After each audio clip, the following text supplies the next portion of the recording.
Hi guys, an ex-Tory MP was invited onto NewsNight to talk about the protest taking place in Epping outside an ex-hotel, a hotel that was closed and then later reopened to house asylum seekers. Now, of course, the Conservatives will not take responsibility for their actions and instead focus on, well, you need to stop the boats. Have a listen to this. Well, look, I think an allegation of a sexual offence against a child is always going to be an emotive, sort of explosive thing to happen, and probably what's happening now in Epping means that hotel's future as asylum accommodation is no longer tenable.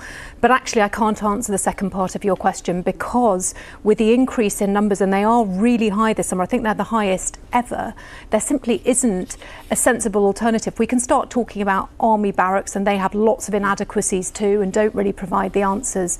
The answer is absolutely to get control of what's happening across the Channel. And as I say, speaking on behalf of, I think, the people that you met on the high street today, this isn't a general antipathy, I don't think, towards refugees. And as I've given one example already. I definitely did not get that impression at all today.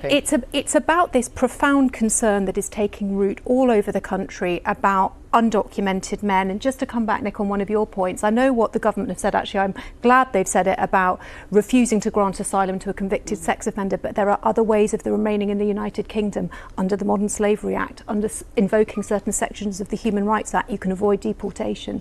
So the point is the government cannot guarantee removal, and that is something I think people fundamentally want to see.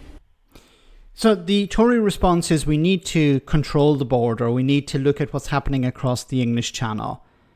These people are responsible for the rising backlog of asylum claims. They refused to process claims. Robert Jenrick, when he was the immigration minister, even said, that, well, it will create a pull factor if we process claims. So they refused to process claims. And what happened? A backlog filled up and hotels and other accommodation went to breaking point.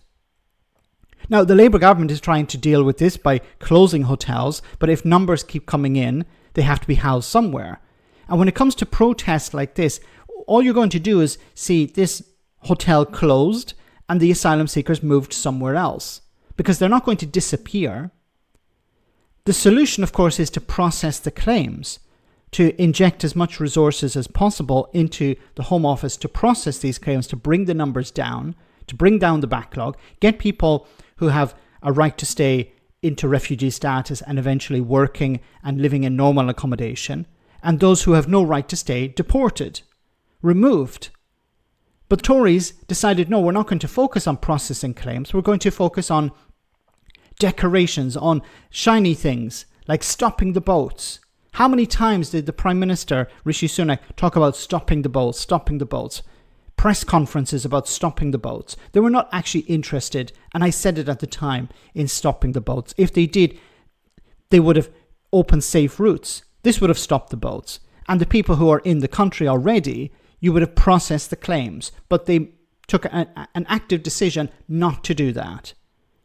Now they're talking about leaving the European Convention on Human Rights. This is not going to sort out the problem. The only way is to create a safe route to stop the boats, and you need to process the claims. That takes time. Now, people are going to be housed in temporary accommodation while that is done. I think perhaps there can be greater cooperation with local communities to ask if asylum seekers can be moved in there. There's going to be pushback.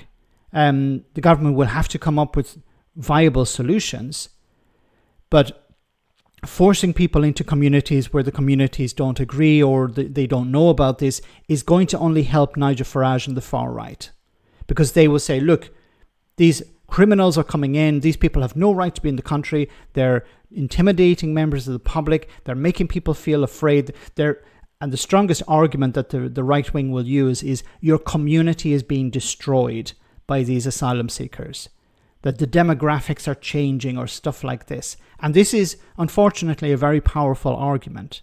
It's one that resonates with a lot of people. So the government have to be aware of this. But they're facing a massive problem. The Tories left an absolute disaster when it came to the asylum system in total. So closing hotels is, of course, the best way forward, but people have to be housed somewhere. And more people are coming in. as a direct result of Brexit as well, which the Conservatives refuse to talk about. Not sure why this Tory MP is on. What value does she add to the conversation? It would have been better to have not an ex-MP, but one who's sitting in a position of power, or at least within the party, because they would be able to answer some of these questions maybe. Let me know in the comment section, guys, what you think, and I'll see you in the next video.